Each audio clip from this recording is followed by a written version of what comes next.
Hey everybody, welcome back to my channel. So today I am going to discuss two important articles from the Hindu newspaper. First article related to the Kimberley process. So first point is India has assumed the chair of the Kimberley process for 2026, giving it an opportunity to lead reforms in global diamond governance. तो जो India है वो hold करेगा chair of Kimberley process for 2026। ये एक India को एक opportunity दी जा रही है जो लीड करे reforms in global diamond governance. तो first of all the Kimberley process होता क्या और ये है क्या। ये एक इंटरनेशनल सर्टिफिकेशन सिस्टम है जिसको सेटअप किया गया है प्रिवेंट रोकने के लिए conflict diamond from entering the global diamond. तो कॉन्फ्लिक्ट डायमंड क्या होता है। A conflict diamond, also known as a blood diamond, is a diamond mined and sold to finance armed conflict, especially by rebel or insurgent groups fighting against a legitimate government। मतलब conflict diamond इसको हम लोग blood diamond से भी जानते हैं। इसको mine किया जाता है, फिर सोल किया मतलब बेचा जाता है टू फाइनेंस करने के लिए, उनको आर्म प्रोवाइड करने के लिए, किनको, स्पेशली बाय रिबेल और इंसर्जेंट ग्रुप्स को। किस लिए वो यूज़ करते हैं, fighting against a legitimate government.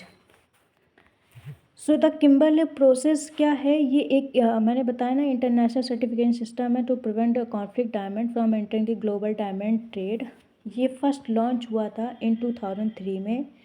Formally called the Kimberley process certification scheme. और ये क्या करता है, ये लाता है गवर्नमेंट्स को, डायमंड इंडस्ट्रीज़ को, सिविल सोसाइटी को साथ में। और currently has 80+ participants including the EU as a one block. Second point, the Kimberley process was created in 2000 to prevent the trade of conflict diamond that fund rebel groups and fuel violence। जैसा कि मैंने बताया ये एक process है जो create हुआ था 2000 में रोकने के लिए कॉन्फ्लिक्ट डायमंड को, जो फंड करता है रिबेल ग्रुप्स को, और इससे क्या होता है, फ्यूल होता है violence against legitimate government. Third point, KP currently includes 86 countries and regulate about 99.8% of global rough diamond trade, making it a crucial multilateral mechanism. तो जो केपी है करंटली इंक्लूड करता है 86 कंट्रीज़, मतलब केपी के अंडर 86 कंट्रीज़ हैं जो regulate करती हैं about 99.8% of global rough diamond. Rough diamond होता है जिसको भी पॉलिश नहीं किया गया, शेप जिसको नहीं मिला है, जस्ट उसको माइन किया गया। रफ डायमंड ट्रेड को जो बनाता है इसको crucial multilateral mechanism. Fourth point, a major criticism of KP is its narrow definition of conflict diamond which ignore state sponsored violence, human right abuses, trafficking and environmental damage. सबसे बड़ा criticism of KP का मतलब ये है कि इसकी जो definition है कॉन्फ्लिक्ट डायमंड वो बहुत नैरो है, जो इग्नोर करती है स्टेट स्पॉन्सर्ड वायलेंस को, ह्यूमन राइट अब्यूजेस को, और ट्रैफिकिंग को, और इन्वायरमेंटल डैमेज को। Decision making in KP is consensus based, तो allowing political vetoes that often block action, reducing effectiveness and accountability। जो डिसीजन मेकिंग है इन केपी में वो एक कंसेंसस बेस्ड है जो अलाउ करती है पॉलिटिकल वीटोज को, that often block action, reducing effectiveness और accountability. Six point, India can push reform without reopening political battles by forming technical working groups on violence, human right risk and illicit trade.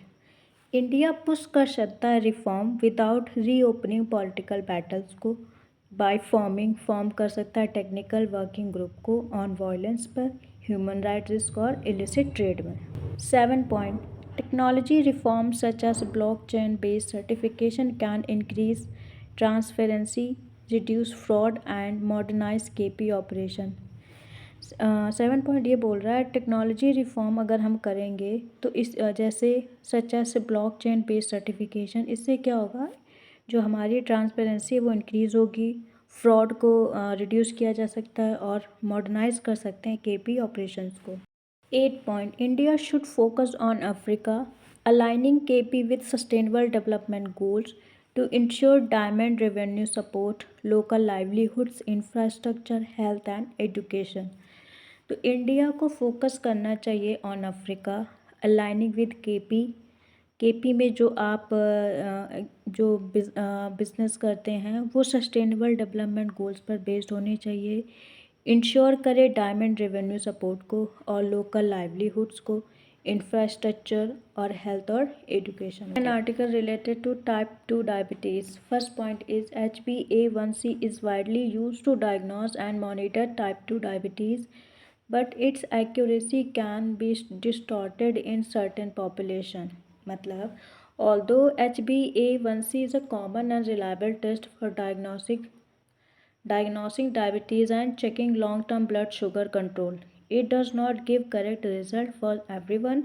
In subgroup of people, the test may show higher or lower sugar level than the person actually has. मतलब जो HbA1c है ये common और reliable test है for diagnosing diabetes और checking long term blood sugar control, पर ये एक but it does not give correct result, पर ये एक सही रिजल्ट नहीं देता है for everyone.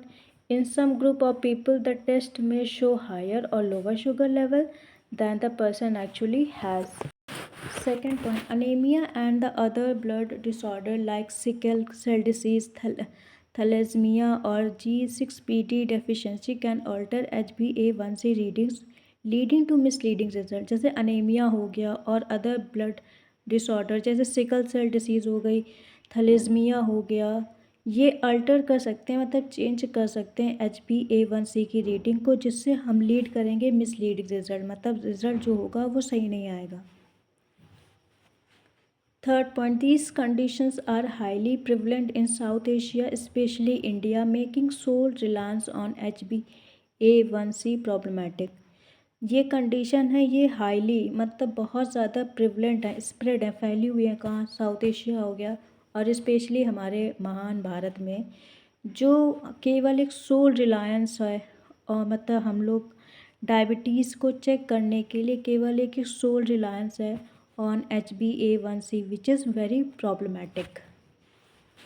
4th point, iron deficiency anemia can falsely raise or lower HbA1c values, misrepresenting average blood glucose level।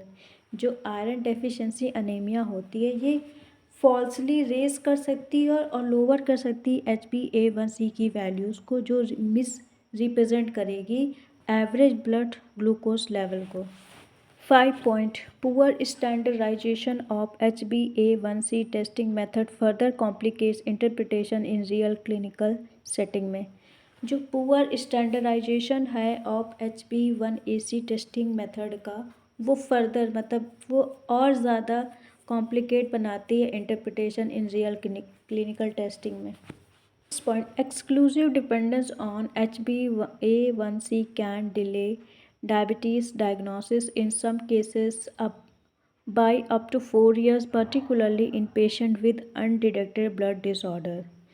मतलब कम्प्लीटली अगर आपकी डिपेंडेंसी होगी ऑन HbA1c, ये कैन डिले कर सकती है डायबिटीज़ की डायग्नोसिस को इन सम के मतलब कुछ केसेस मतलब अप टू 4 ईयर्स के लिए, मतलब 4 साल के लिए डिले कर सकती है, पर्टिकुलरली इन पेशेंट, उन पेशेंट्स के लिए जो अनडिटेक्टेड ब्लड डिसऑर्डर्ड है उनको। Expert recommend a multi parametric approach combining HbA1c with oral glucose tolerance test, self-monitoring and continuous glucose monitoring where possible। So doctor और जो एक्सपर्ट है वो सजेस्ट कर रहे हैं कि that HbA1c alone is not enough to accurately diagnose और monitor diabetes in all people, so they recommend using more than one parameter या फिर टेस्ट और method together to assess blood sugar. Emphasizes that relevant hematological assessment are essential to improve diagnostic accuracy and guide appropriate treatment, especially in resource limited setting। जो study है वो कह रही है that testing the blood properly, for example checking anemia or blood disorder is very important to correctly diagnose disease or choose the right treatment, particularly in places where medical resources, advanced tests, and technology are limited.